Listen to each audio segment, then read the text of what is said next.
Oke, kali ini kita akan bedah tuntas salah satu turnaround korporasi paling epik di pasar modal kita. Kita akan bongkar Anatomi Turnaround Bumi, sebuah buku pedoman lengkap yang menurut saya wajib banget dipelajari oleh setiap investor. Halo para investor cerdas, selamat datang kembali di Wawasan Cerdas. Kalau Anda siap untuk membongkar strategi korporasi yang brilian ini, jangan lupa ya, klik tombol like dan subscribe. Dukungan Anda sangat berarti biar kami bisa terus menyajikan analisis mendalam seperti ini. 17 tahun. Coba, bayangkan, ini bukan sekedar angka loh. Inilah waktu yang dibutuhkan bumi untuk bangkit dari jurang krisis finansial 2008, melewati serangkaian drama gagal bayar, sampai akhirnya bisa berdiri tegak kembali. Ini jelas sebuah maraton, bukan lari sprint. Oke, mari kita selami lebih dalam. Kebangkitan bumi di tahun 2025 ini lebih dari sekedar berita baik ya. Ini adalah studi kasus, sebuah playbook yang sangat berharga tentang bagaimana sebuah perusahaan raksasa bisa menyelamatkan dirinya dari kehancuran. Pelajaran di dalamnya, wah, mahal harganya. Langkah pertama dan yang paling fundamental yang mereka lakukan, itu bisa kita sebut sebagai sihir pembersih neraca. Ini adalah langkah kunci untuk menghapus semua, ya kita sebut saja dosa akuntansi dari masa lalu dan memulai lembaran baru yang bersih. Terus, gimana caranya? Nah, inilah tongkat sihirnya, kuasi reorganisasi.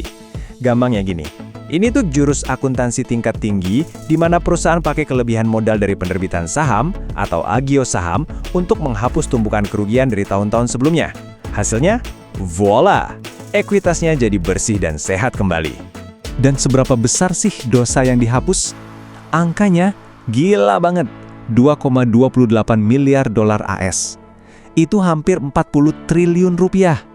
Coba bayangin, defisit sebesar itu berhasil disapu bersih dari neraca keuangan mereka. Luar biasa. Nah, gambar ini nunjukin dampaknya dengan jelas banget. Dari yang tadinya terbebani defisit akumulasi yang segitu masifnya, sekarang jadi bersih total. Dan poin paling krusialnya, dengan neraca yang bersih ini, jalan untuk kembali membagikan dividen kepada para pemegang saham akhirnya terbuka lebar. Ini perubahan psikologis yang sangat-sangat besar loh. Tapi, membersihkan ekuitas aja tentu nggak cukup. Mari kita beralih ke babak kedua dari playbook ini, yaitu bagaimana bumi nunjukin kelihayannya dalam seni mengelola utang. Mereka benar-benar mengubah utang yang tadinya mencekik leher menjadi napas yang jauh lebih panjang dan lega. Coba lihat grafiknya. Jelas dan kuat banget pesannya. Utang bank jangka pendek yang sangat berisiko senilai 137 juta dolar berhasil mereka lunasi sampai nol. Ludes! Langkah ini ibarat melepaskan beban puluhan kilo dari pundak pelari maraton. Tiba-tiba mereka bisa bernapas lega dan fokus ke depan. Jadi, gimana cara mereka melakukannya? Simpelnya, mereka menukar utang jangka pendek tadi dengan utang jangka panjang yang jauh lebih stabil. Caranya lewat pinjaman sindikasi, itu pinjaman gede-gedean dari sekelompok bank seperti BCA dan Bank Permata, ditambah mereka juga nerbitin obligasi rupiah. Tujuannya cuma satu, bikin nafas perusahaan lebih panjang. Dan hasilnya, posisi likuiditas yang super aman. Mereka punya kas 118,5 juta dolar, sementara utang yang harus dibayar dalam setahun ke depan cuma 26,2 juta dolar. Ini memberikan ruang gerak yang sangat-sangat besar bagi perusahaan. Aman banget. Sampai di sini, kelihatannya semua fantastis ya. Tapi, ada satu pertanyaan penting yang muncul. Kalau fokusnya adalah melunasi utang bank, terus dari mana bumi dapat dana buat ekspansi atau belanja modal? Nah, jawabannya ada pada strategi arus kas yang agak tersembunyi. Ini dia, pertanyaan yang harus diajukan oleh setiap investor kritis. Dengan utang bank yang udah lunas, dari mana coba datangnya uang tunai buat investasi dan pertumbuhan? Jangan-jangan ada sesuatu yang nggak kita lihat di permukaan. Nah, ini dia jawabannya. Coba deh perhatikan data utang usaha mereka.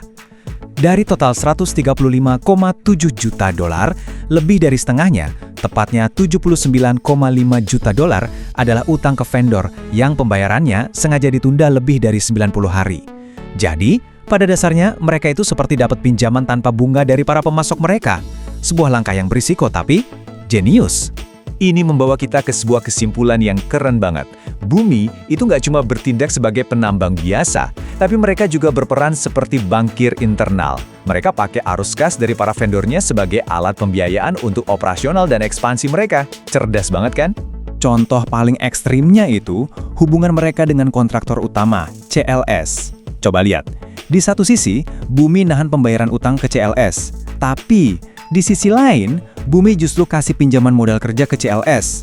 Ini seperti simbiosis finansial yang sangat unik. Tujuannya, biar roda ekosistem bisnis mereka tetap berputar lancar. Jadi, setelah semua manuver keuangan yang rumit ini, apa sih hasilnya di lapangan? Mari kita lihat bagaimana fondasi neraca yang baru ini berhasil mendorong kinerja operasional yang nyata dan terukur. Angka-angka ini udah bicara sendiri ya. Laba kotornya melonjak impresif 47%, dan laba bersihnya naik 20%. Ini bukti nyata bahwa kesehatan neraca itu secara langsung berdampak positif ke profitabilitas perusahaan. Dan kunci dari lonjakan laba ini adalah perbaikan margin laba kotor yang fantastis, mencapai 17,5%. Ini didorong oleh kombinasi harga jual emas yang lebih tinggi dan efisiensi biaya produksi. Intinya, fondasi finansial yang kuat memungkinkan mereka memaksimalkan setiap peluang operasional. Secara keseluruhan, neraca Bumi jadi jauh lebih solid. Total aset dan ekuitasnya meningkat signifikan, didukung oleh laba bersih yang sehat. Inilah buah dari strategi turnaround yang dieksekusi dengan presisi, menciptakan landasan yang super kokoh untuk pertumbuhan di masa depan. Jadi, pelajaran terpenting bagi kita sebagai investor dari kasus Bumi ini apa? Gini, kesehatan sebuah perusahaan itu nggak diukur dari apakah dia bebas utang atau enggak. Sama sekali bukan. Tapi diukur dari seberapa ahli, seberapa jago dia dalam menata struktur pembiayaan yang cerdas dan berkelanjutan. Itu kuncinya. Tapi, perjalanan Bumi belum selesai. Setelah berhasil menyehatkan racanya, tantangan berikutnya adalah beradaptasi dengan era transisi energi. Nah, di wawasan cerdas selanjutnya, kita akan kupas tuntas gimana Bumi bertransformasi dari mesin emas hitam menuju imperium multimineral. Jadi, pastikan Anda subscribe biar gak ketinggalan ya. Oke, halo para investor, selamat datang kembali. Hari ini kita bakal bedah salah satu cerita transformasi paling gila di bursa kita. Kita akan lihat gimana PT Bumi Resources alias Bumi secara total mengubah wujudnya dari raksasa batubara jadul menjadi sebuah imperium masa depan. Siap-siap, ini bakal seru banget. Nah, buat Anda semua yang ada di pasar saham, ini adalah studi kasus yang wajib banget buat disimak. Pertanyaannya sekarang bukan lagi apakah perusahaan batubara bisa survive, tapi gimana caranya mereka bisa berevolusi buat jadi pemenang. Dan Bumi, mereka ngasih jawaban yang, wow, berani banget. Oke, kita mulai dari babak pertama kisah Bumi ini. Sebuah keputusan sadar buat banting setir di saat ada ancaman global yang nyata di depan mata. Ingat ya, ini bukan cuma sekedar penyesuaian kecil-kecilan, ini revolusi total dari dalam. Jadi, coba bayangin ya, di satu sisi ada ancaman transisi energi global yang bisa aja membunuh bisnis batubara mereka. Tapi, apa yang Bumi lakukan? Mereka nggak bertahan pasif, mereka justru menyerang dengan melakukan transformasi. Ancaman ini mereka lihat bukan sebagai akhir dari segalanya, tapi justru jadi pemicu buat memulai babak yang benar-benar baru. Nah, momen kuncinya ada di sini. Tanggal 12 Maret 2026. Ini bukan sekedar ganti logo atau ganti nama, teman-teman. Peluncuran identitas baru ini tuh kayak sebuah deklarasi ke seluruh pasar. Bumi yang kalian kenal dulu udah nggak ada. Yang ada sekarang adalah sebuah global holding company yang siap main di liga mineral strategis dunia. Oke, terus pertanyaannya, semua ambisi besar ini duitnya dari mana? Jawabannya mungkin bakal bikin Anda sedikit kaget. Justru dari bisnis lamanya yang katanya lagi terancam itu. Betul banget. Walaupun masa depannya ada di mineral, sapi perah mereka, si bisnis batubara, masih jadi mesin ATM utama. Dengan pendapatan 1,17 miliar dolar, segmen inilah yang jadi jantung yang memompa dana segar buat mendanai seluruh proses metamorfosis perusahaan. Nah, ini bagian yang keren banget. Di saat harga jual batubara itu justru lagi turun, Bumi malah berhasil naikin margin laba kotor mereka secara signifikan. Dari 12,5% jadi 17,5%. Ini bukti pertama kalau mereka efisiennya udah level dewa. Rahasianya ada di sini, mereka melakukan diet operasional yang super ketat. Bayangin, mereka berhasil menekan biaya produksi tunai sampai ke level 41,3 dolar per ton. Ini menunjukkan kontrol biaya di lapangan itu luar biasa. Setiap sen keuntungan dari batubara itu benar-benar diperas sampai tetes terakhir. Dan ini dia resepnya, ada 2 langkah kunci. Pertama, mereka lebih efisien pas nambang, jadi nggak banyak buang-buang sumber daya. Kedua, mereka cerdik banget memanfaatkan momen harga bahan bakar yang lagi turun. Nah, kombinasi 2 hal ini jadilah profitabilitas yang super duper. Oke, jadi uang tunai dari bisnis batubara yang efisien tadi udah ngumpul banyak kan? Terus dikemanain duitnya? Nah, disinilah ceritanya jadi makin menarik. Semua uang itu ditembakkan untuk ekspansi agresif ke emas dan mineral strategis lainnya. Sekarang kita kenalan sama pahlawan barunya Bumi, yaitu BRMS. Lewat proyek-proyek andalannya, BRMS ini yang sekarang jadi ujung tombak perusahaan untuk menaklukkan pasar masa depan. Dialah yang pegang estafet pertumbuhannya sekarang. Dan lihat hasilnya. Coba lihat lonjakan fenomenal di grafik ini.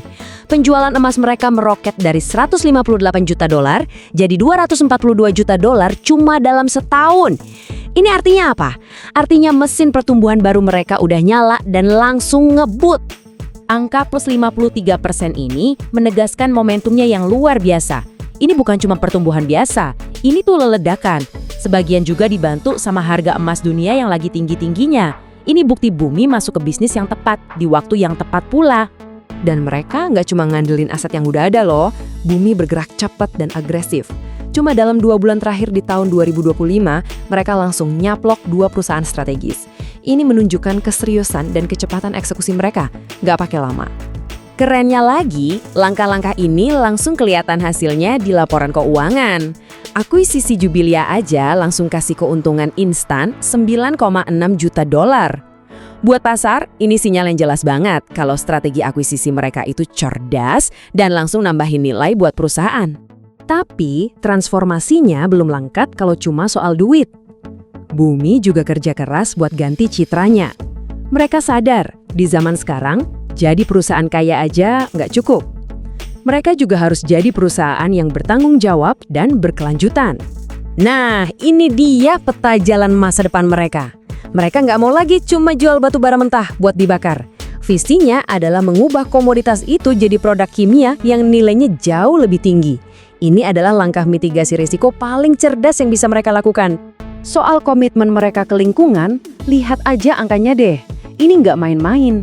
Dari total dana buat inisiatif ESG, porsi raksasanya, yaitu 77,7 juta dolar, itu murni dialokasikan buat pemulihan lingkungan. Uangnya beneran dipakai buat menyembuhkan alam lagi. Dan ini bukan cuma angka di atas kertas ya, ini bukti nyatanya di lapangan. Dana jumbo tadi diwujudkan jadi reklamasi lahan bekas tambang yang masif banget. Bayangin aja, lebih dari 1.200 hektar di KPC dan ratusan lainnya di Arutmin udah dipulihkan. Ini bukan janji, ini aksi nyata. Keseriusan mereka ini akhirnya diakui juga. Deretan penghargaan bergengsi ini jadi bukti kalau upaya ESG Bumi itu bukan cuma buat pencitraan, tapi beneran diakui kualitasnya sama lembaga-lembaga kredibel. Oke, setelah kita lihat semua kepingan puzzle-nya, sekarang waktunya kita rangkai semuanya jadi satu tesis investasi yang jelas yang bisa jadi bahan pertimbangan buat Anda. Jadi, intinya begini. Cerita investasi Bumi yang baru itu sekarang berdiri di atas 3 pilar yang super kokoh. Pilar pertama, mesin ATM dari batu bara yang sangat efisien. Pilar kedua, mesin pertumbuhan baru dari emas yang super agresif. Dan pilar ketiga, fondasi masa depan yang dibangun di atas komitmen ESG dan hilirisasi. Kombinasi 3 pilar ini bikin Bumi kelihatan jadi investasi yang solid banget kan? Tapi eits, tunggu dulu. Ada satu pertanyaan penting yang harus kita gali lebih dalam. Dengan semua laba yang fantastis ini, kenapa kita harus hati-hati dan nggak langsung menyimpulkan kalau kas perusahaan lagi melimpah?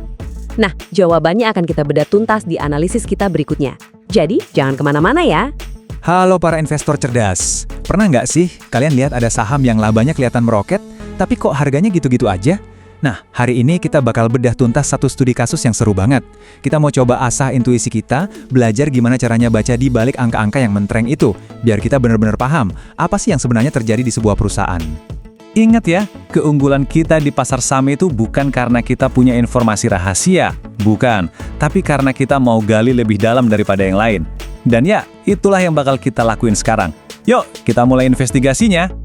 Oke, kita mulai dari sini. Di depan kita ini ada berita yang kelihatannya menggiurkan banget buat para investor. Ini soal laporan kinerja keuangan dari PT Bumi Resources, atau yang biasa kita kenal dengan kode saham Bumi. Nah, coba lihat angka ini deh, plus 20%. Gila kan? Pertumbuhan laba bersihnya segitu. Kalau dilihat sekilas, ini sih kayak musik paling merdu buat telinga investor, ya nggak? Siapa coba yang nggak ngiler lihat angka kayak gini? Kelihatannya perusahaannya untung banget. Tapi, tunggu dulu. Apa benar ceritanya sesederhana itu? Disinilah bedanya kita. Dari sekedar pembaca berita, jadi seorang analis. Pertanyaan pertama yang wajib banget kita tanyain, laba segede ini datangnya dari mana? Dan yang paling penting, laba di atas kertas ini beneran jadi duit di bank nggak? Yuk, kita cari tahu jawabannya. Oke, langkah pertama investigasi kita sebut aja reality check. Kita mau bandingin nih laba akuntansi yang kelihatan cantik itu sama arus kas operasional, alias duit beneran yang dihasilin dari bisnis utamanya. Dan jeng-jeng, ini dia penemuan pertama kita. Langsung kelihatan ada jurang yang dalam banget.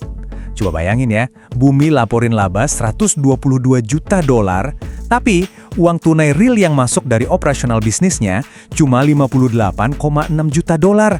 Wah, ini kan nggak nyampe setengahnya. Ini nih red flag pertama yang harus langsung bikin kita waspada. Nggak boleh diabaikan. Terus, kenapa bisa begini? Ada dua alasan utamanya. Pertama, sebagian besar dari laba itu ternyata cuma laba di atas kertas dari perusahaan asosiasi, yang duitnya itu nggak ngalir sepenuhnya ke Bumi. Kedua, Bumi ini lagi jor-joran investasi buat ekspansi gede-gedean di masa depan. Artinya, mereka itu bakar duit lebih banyak daripada yang mereka hasilkan. Makanya, free cash flow-nya jadi negatif. Nah, bisa kita lihat di sini kan, uang kasnya itu lari kemana-mana, terutama buat akuisisi sama belanja properti tambang. Ini tuh ibarat pertaruhan besar untuk masa depan. Mereka lagi bangun fondasi, tapi untuk sekarang ini, mereka jelas bukan mesin pencetak uang tunai. Oke, jadi kita udah tahu nih, kasnya nggak sekuat labanya. Sekarang, yuk kita bedah labanya itu sendiri. Pertanyaannya, laba ini berkualitas nggak sih? Nah, ini langkah kedua dari investigasi kita. Pertanyaan kuncinya sebenarnya simpel banget. Laba ini datang dari jualan produk yang beneran naik atau cuma dari trik-trik akuntansi yang sifatnya sementara? Sebelum kita bongkar lebih dalam, kita perlu ngerti dulu satu istilah ini, one-off gain. Anggap aja ini kayak dapat bonus kejutan yang gak bakal kamu dapat tiap tahun. Angkanya emang bisa bikin laporan laba rugi kelihatan kinclong, tapi itu bukan cerminan performa bisnis yang sesungguhnya. Dan ini dia wujud dari sihir akuntansi yang kita omongin.